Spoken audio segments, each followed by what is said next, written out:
90 days later or 90 degrees later, he will become finally again the Lion of the tribe of Judah, starting the constellations all over again. This is why you had 12 apostles.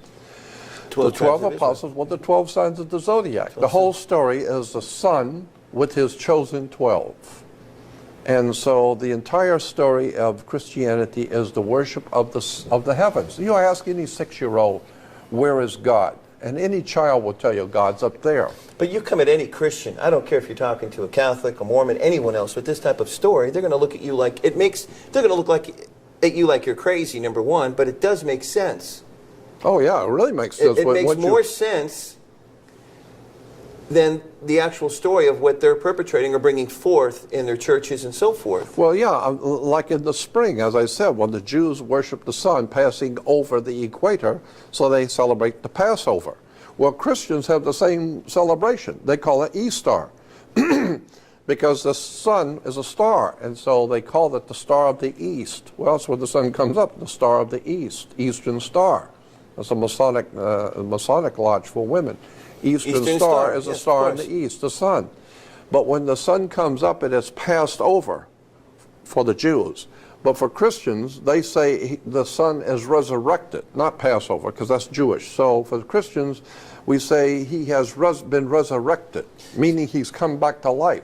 That's what the word spring means. He was dead in winter, but he's springing back to life. And so the Christians celebrate spring. And so, or the resurrection of God's Son, the light of the world. Well, of course the sun is the light of the world. Let me ask you a question. Incidentally, just as you have seen him leave on a cloud, he will come back on a cloud. Well, that's right. Go out in the morning and watch the sun. If it doesn't come out on a cloud, then go out to the beach on Santa Monica every night and watch the sun go down. There's always a cloud out there. Yeah, it's funny because I was at the ocean. I was at Huntington Beach, and I did see the sun walk on the water as the sun was going down. It was shining on the water. The sun was walking on the water. All over the world, people say that when you see the sun finally touch the ocean.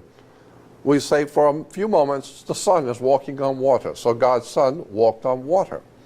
As a matter of fact, the whole worship of spring in the ancient world, which we call Phoenicia or Cana or Israel, Lebanon today, they had a celebration of spring, but they called it the marriage feast, which was interesting because now in that area it was referred to as the marriage feast.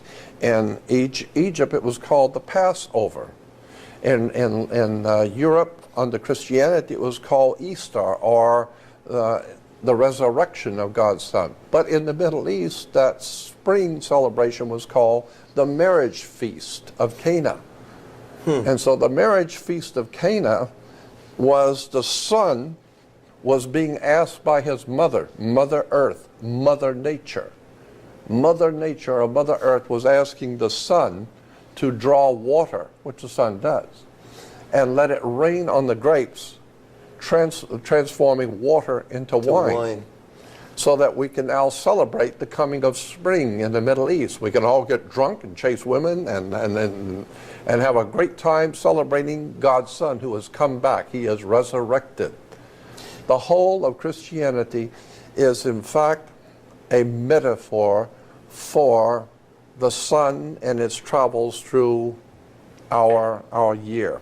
So the whole story of Lucifer himself as being... Well, now that's different. Now you're getting into a Latin word, Lucifer. Lucifer was actually originally the planet Venus.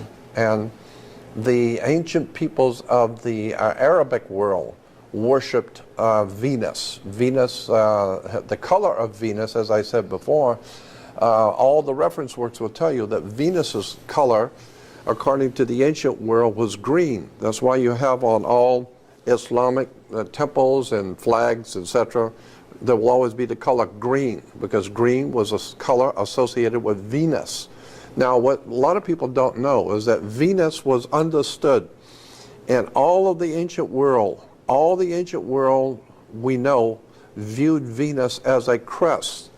They would not see Venus as a planet, as a round planet. No. They always pictured in their drawings and in their writings and the hieroglyphics, they always pictured Venus as a lower crust.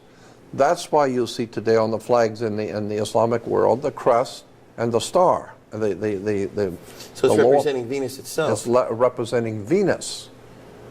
Venus and the star is Venus, but is representing Venus as a crest, not as a round planet. So when we're So- getting into the sun going down into sunset, it becomes nighttime. Yeah, well, now that's a whole other thing, yeah, because, all right, look at, there were many different religious beliefs in Egypt based on the sun, but the most predominant one was the religion of Horus. Horus was God's son. He was referred to as the light of the world. He was our risen Savior, and of course the sun is your risen Savior. It rises every morning about 5:30. Okay. And if it don't rise, you're dead.